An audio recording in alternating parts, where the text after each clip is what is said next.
तर आता विषय अधिकाऱ्यांचा आणि ॲग्रेसिव्हनेसचा आलाय, तर मला सहज प्रश्न विचारायचा आहे. तुम्ही एवढी आक्रमक आंदोलनं केली, म्हणजे माझ्यासह सगळ्यांना असं वाटतं, की तुम्ही फार ॲग्रेसिव्ह आहात. खरंच असं आहे का? तुम्हीच सांगा मला, तुम्ही एखाद्या अधिकाऱ्याबरोबर किती वेळा पत्रव्यवहार करणार आहे? हं, हं. तुम्ही एखाद्याला किती वेळा समजून सांगणार आहे?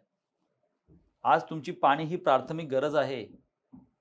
तुम्हाला वास येतो आहे उग्र पद्धतीने, तुम्हाला तो सहन होत नाही, रात्री झोप लागत नाहीये. तुम्हाला एवढे सगळे त्रास होत असताना, तुम्ही सहन तरी कसं करायचं हो? बरोबर. एखाद्याला वारंवार सांगा, "तू केलेला रस्ता आहे, हा उद्या पुन्हा खराब झालाय." ह्याचा अर्थ काय? निकृष्ट दर्जाचं काम आहे. म्हणजे तुमच्यावरती सार्वजनिक अत्याचार होतो आहे. तुमच्यावरती मानसिक त्रास होतोय. तुम्हाला घरामध्ये पाणी येत नाही आहे. एम-ई-सी-बीचं अधिकारी लाईट गेल्यानंतर फोन उचलत नाहीयेत. म्हणजे हे सगळं सहनच करायचं आपण. मी तो सहन करणारा नाहीये. हं, हं, हं, हं. मग ज्यावेळी आपण आपल्या भूमिकेने जातोय अधिकाऱ्यांशी बोलायला, त्यावेळी कुठेतरी मोठा आवाज होणारच आहे.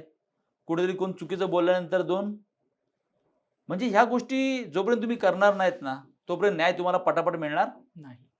हं, हं, तुम्हाला हं. न्याय फास्ट पाहिजेल, तर तुम्हाला अग्रेसिव्ह राहावं लागेल. पण हा अग्रेसिव्हपणा सगळ्यांसाठी नसतोच नेहमी. काय असतं माहिती आहे, की कुठेतरी मोठ्या आवाजात बोलणं म्हणजे अग्रेसिव्हपणा आहे का? असं नाहीये. हे आपले प्रश्न समोरच्याला समजले पाहिजेल आणि जनतेचे प्रश्न तात्काळ सुटले पाहिजेल. त्यासाठी हा अग्रेसिव्हनेस असतो. स्वतःच्या स्वार्थासाठी अग्रेसिव्हनेस आहे का? नाही. हं, हं, हं, हं. प्रश्न कोणाचे आहेत? हा लोकांचे प्रश्न. ते सुटले पाहिजे. ही तळमळ आहे. जर तळमळ नसेल तर काय फायदा आहे ना? ते म्हणतात ना, चळवळीतल्या माणसाच्या अंगात नेहमी पळवळ असली पाहिजे. नाहीतर चळवळीतला माणूस टिकत. नाही. बरोबर. त्यामुळे हे अग्रेसिव्हपणा आहे. आणि मला असं वाटतं ते अग्रेसिव्ह जो पणा आहे ना, ते हत्यार आहे माझं. समोरच्याला चांगलं माहिती आहे, की एका योग्य लिमिटपर्यंत नाही ऐकलं तर काय परिणाम भोगावे लागतात ते. काय होतं, काही वेळा आपण जर हात जोडून कामं होत नसतील ना, तर हात सोडून सुद्धा कामं करावी लागतात. त्यासाठीच हा अग्रेसिव्हपणा गरजेचा आहे.